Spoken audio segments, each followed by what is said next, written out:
తారీఖు నాడు ఉత్తరాంధ్ర సంబంధించి క్రియాశీలక కార్యకర్తలతో మళ్ళీ ప్రజాప్రతినిధిగా ఎన్నికైన సర్పంచ్ దగ్గర నుంచి జిల్లా పరిషత్ చైర్మన్ వరకు ఎంపీ ఎమ్మెల్యే దగ్గర నుంచి ఎంపీ వరకు అలాగే ప్రభుత్వంతో నామినేట్ చేయబడిన వివిధ పదవుల్లో ఉన్న వారితో అలాగే పార్టీ పరంగా నామినేట్ చేయబడిన మండల ప్రెసిడెంట్లు కానీ జేసీఎస్ కన్వీనర్లు కానీ వ్యవసాయాలు కానీ వాళ్ళందరితో సమావేశం ఏర్పాటు చేశారు. రాబోయే ఎన్నికలకు ఉద్దేశించి మరి నిర్దేశించడానికి ముఖ్యమంత్రి గారు ఉత్తరాంధ్ర ప్రాంతం నుంచి ఐదు ప్రాంతాల్లో సభలు పెట్టాలని అంటే మొట్టమొదటిగా 27వ తేదీన మరి భీమిలి నియోజకవర్గంలో తగరపోస అనంతపురం మధ్యలో సంఘబస్సులో సమావేశం పెట్టాలని నిర్ణయించాం. దానికి సంబంధించి మొన్నటి రోజునే విశాఖపట్నంలో కూడా ఈ విషయాన్ని చెప్పడం కూడా జరిగింది.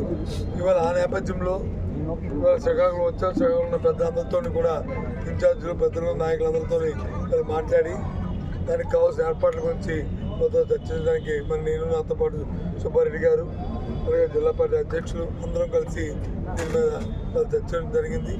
ఓ పెద్ద ఎత్తున ఈ కార్యక్రమం చేస్తూ రాబోయే గత 5 సంవత్సరాల్లో ఈ ప్రభుత్వంలో ఏం చేస్తాం, ఏ రకంగా ప్రజల యొక్క జీవన ప్రమాణాలను పెంచాం, ఏ విధంగా సంక్షేమాన్ని చేస్తాం, ఏ రకమైన అభివృద్ధి కార్యక్రమాలు చేస్తాం, అవన్నిటితో పాటు రాబోయే కాలంలో ఏ విధంగా పార్టీని ఇంకా ముందుకు తీసుకెళ్ళాలి, ఏ విధంగా రేపు ఎన్నికల్లో సమాయత్తం అవ్వాలి, ఏ విధంగా ఈ రాష్ట్రంలో ఉన్న ప్రధానికానికి స్థైర్యాన్ని పెంచాలి అనే విషయాలన్నింటినీ కూడా మరి ముఖ్యమంత్రి గారు ఆయన ప్రసంగంలో మాకందరికీ కూడా ఆయన తెలియజెప్తారు. కాబట్టి దీన్ని పెద్ద ఎత్తున నిర్వహించాలని మరి కార్యక్రమం ప్రకారం ఇవాళ వచ్చాం.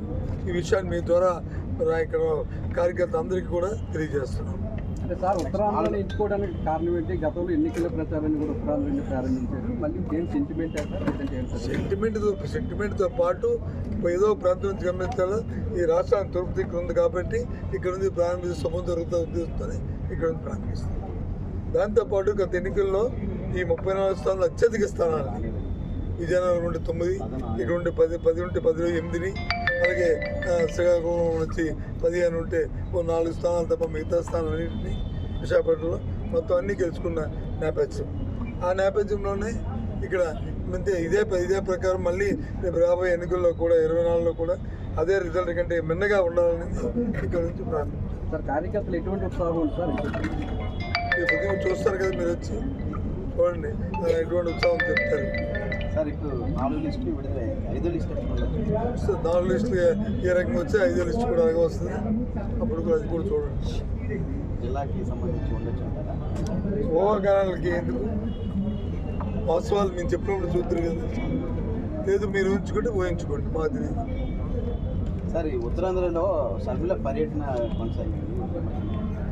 జగన్ కూడా ఇక్కడ నుంచే పర్యటన ప్రారంభించారు. ఉత్తరాంధ్ర నుంచి తన తండ్రి ఏదైతే ప్రజాప్రస్థానం కార్యక్రమం ముగించారో అక్కడ నుంచి పర్యటించారు. ముఖ్యంగా వైసీపీని టార్గెట్ చేస్తూ కూడా ముందుకు వెళ్తున్న ఎటువంటి అభివృద్ధి లేదు, అటు రాజధాని లేదు, పోలవరం కూడా ఎక్కడిదక్కడ ఉండిపోయింది అంటూ కూడా ఆమె కామెంట్ చేశారు.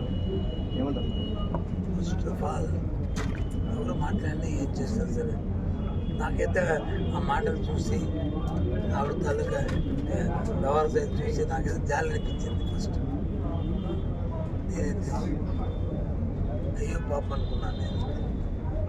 ఎందుకంటే ఏదైనా ఒక సమస్యను మాట్లాడుతున్నాం, సందర్భాన్ని మాట్లాడుతున్నాం, ప్రత్యేకత ఏదైనా ఉండాలి.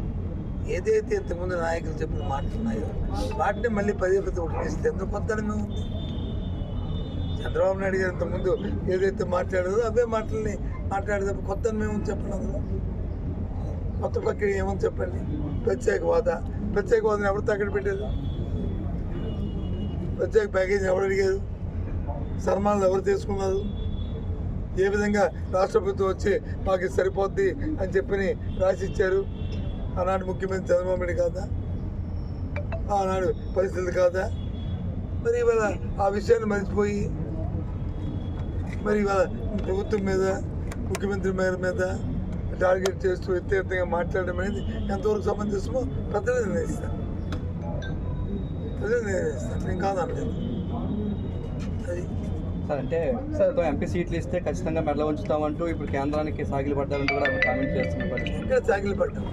కేంద్రంతో అవసరం వచ్చినప్పుడు అంచెల వారీగా మనకి రాష్ట్రానికి సంబంధించిన అంశాలను చేయడం తప్ప ఈ దేశంలో ఏ రాష్ట్రం వచ్చి ఈ ఆ వాతావరణం లేకుండా చేసింది చెప్పండి. కాంగ్రెస్ రాష్ట్రాలు చెప్పనండి, మరి నిన్న కాక మొన్న మరి తెలంగాణ ముఖ్యమంత్రి గారు వెళ్ళి మరి ప్రధానమంత్రిని అలాగే హోంమంత్రిని కలలేదా? ఆయన కాంగ్రెస్ ముఖ్యమంత్రి కదా, ఎందుకు కలిసాడు? దేనికోసం కలిసాడు చెప్పనండి.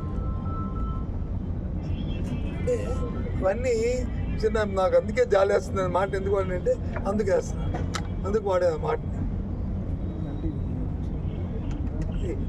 ఈ ఫెడరల్ వ్యవస్థలో కేంద్రం రాష్ట్రం రెండూ కూడా ఒక సద్వాన వాతావరణం వెళ్ళి అక్కడ ఉన్న అంశాల వారీగా ప్రజలకు కావాల్సిన అంశాలు విధానాలు ఎవరి